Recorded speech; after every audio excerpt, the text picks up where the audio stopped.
Oke, merhaba şanslı arkadaşlar, teman-teman yang beruntung.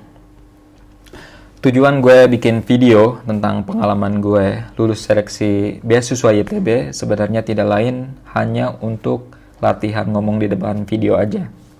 Di sini panggil aja gue Ican. Gue dapat Turkish Scholarship YTB itu tahun 2012. Jadi bisa dibilang itu adalah beasiswa YTB kali pertama karena sebelumnya itu pemberi beasiswanya adalah Milli Eğitim Bakanlığı, Kementerian Pendidikan Nasional.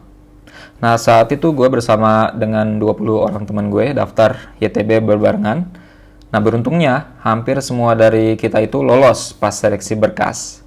Cuman satu aja yang gak lolos, itu pun karena emang rapotnya itu kurang beberapa semester. Nah, untuk memasuki tahap wawancara, sebenarnya ada beberapa bulan, 1 atau 2 bulan mungkin ya.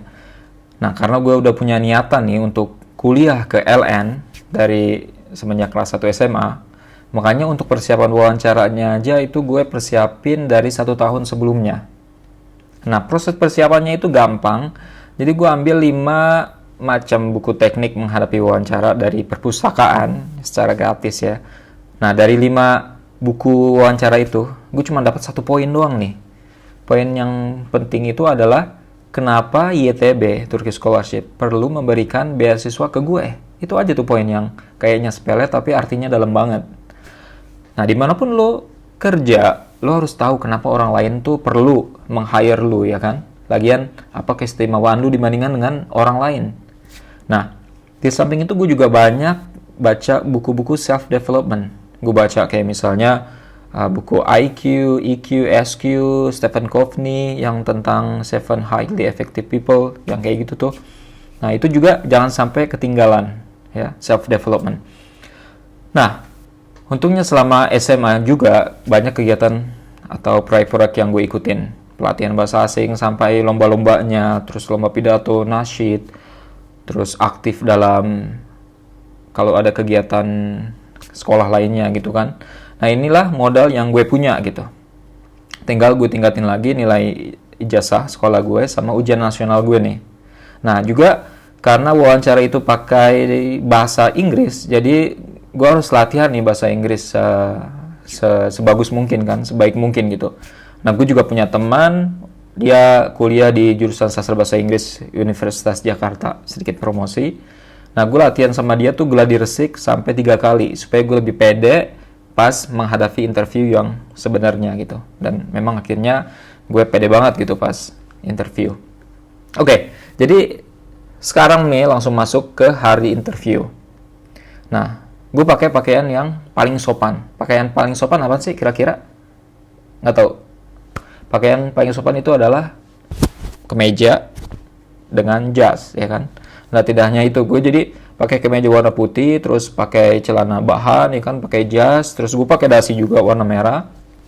Layaknya udah kayak direktur aja deh gitu. Padahal teman-teman yang lain tuh cuman pakai kemeja casual aja ya, kayak outfit biasa, pakai kaos, pakai jaket, seperti itu. Terus sepatunya juga sepatu sport gitu. Kalau gue tuh sepatunya sepatu pantopel gitu, layaknya kayak orang pengen kerja gitu. Nah, memang interviewernya juga dia pakai pakaian jas kayak gitu, formal ya. Nah, oke. Jadi terus gue juga bawa folder, ya kan, bersama dengan gue. Folder itu isinya lengkap banget. Semua riwayat hidup gue tuh, seluruh sertifikat gue ada di situ. Jadi kalau hilang tuh the big catastrophe. Nah, sebelum gue masuk ke ruangan wawancara, ada yang udah beberapa orang nih masuk ke tempat interview terus keluar lagi. Nggak sampai 5 menit gitu. Cepat banget. Penasaran dong, gue samperin. Kenapa cepat banget gitu? Kata mereka, pertanyaan di wawancara itu sedikit banget. Mereka nggak nanya macam-macam gitu. Hanya 1-2 pertanyaan aja gitu. Oke, gue juga mikir, oke, nggak masalah kalau cuman pertanyaan kayak gitu. Pokoknya nanti mereka nanya atau nggak nanya, gue bakalan jelasin sejelas-jelasnya dalam tempo yang selama-lamanya gitu. Gak singkat ya, dalam tempo yang selama-lamanya. Ya udah, masuk giliran gue. Ketok-ketok pintu, masuk langsung. Terus gue self introduction kan. Nah, self introductionnya ini supaya lebih value, gue jelasin diri gue itu pakai bahasa Turki. Jadi gue perkenalin kayak merhaba benim adım gini 18 yaşındayım. iki erkek kardeşim var, işte bir tane ablam var. Sonra şu üniversitede şu bölümde okumak istiyorum falan derken bitirdim. Udah selesai tuh, langsung masuk ke penjelasan dalam bahasa Inggris gitu. Nah, dia cuma nanya satu doang, memang pertanyaannya satu doang. Kenapa lu pengen ambil jurusan manajemen engineering? Waktu itu gue milih manajemen engineering di Universitas Istanbul Technical University. Oke, ya udah gue jelasin. Pertama sejarah itunya kayak gimana, itu tuh nilainya bagus banget di indeks global, apalagi jurusan manajemen engineering, prospeknya bagus kayak gini. Terus kenapa gue layak di engineering? Karena nilai matematika gue tuh bagus, gue tunjukin sertifikat gue, kemampuan bahasa asing gue banyak gitu kan, ada bahasa Jepang gitu kan, bahasa Arab, bahasa Inggris ya kan, terus bahasa Turki juga ada walaupun gak ada sertifikatnya. Nah, jelasin, terus gue jelasin juga kayak misalnya setelah lulus gue pengen bikin hubungan kerjasama antara Turki dan Indonesia seperti ini di bidang ini. Terus mereka sangat mengapresiasi ini jawaban gue gitu ya. Jadi ya itu, dia pertanyaan singkat tapi jawaban gue detail.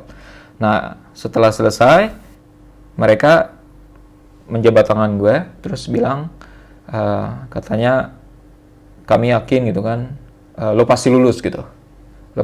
Nah, karena udah dibilang kayak gitu, gue juga jadi ini kan, jadi pede gitu kan, jadi percaya diri. Wah, ini kayaknya udah 90% nih bakalan diterima kan, bakalan dapat acceptance gitu. Nah, yaudah, gue bilang terima kasih, gue pamit keluar, dan puas banget bisa dapat wawancara sekitar 15 menit lah, 10-15 menit gitu. Jadi bisa menyampaikan seluruh apa yang perlu kita sampaikan, ya self-selling ya kan. Nah, itu dia. Oke. Dan akhirnya memang 1 bulan kemudian setelah wawancara itu, pengumuman lewat email, itu waktu sholat subuh kayaknya, gue diterima, tapi nggak dapat di jurusan manajemen engineering, melainkan manajemen murni di salah satu universitas, dan juga di kelas internasional dengan bahasa pengantar 100% bahasa Inggris gitu. Nah, ini adalah podcast, bukan bentuknya podcast ya, ini siaran pertama. Untuk siaran keduanya nanti kita sambung lagi di lain waktu dengan dengan tema mungkin persiapan berangkat ke Turki sama pengalaman pertama kali tiba di Turki itu kayak gimana. Oke, terima kasih teman-teman sudah menyimak. Semoga ada manfaatnya. Salam dari saya. Assalamualaikum warahmatullahi wabarakatuh.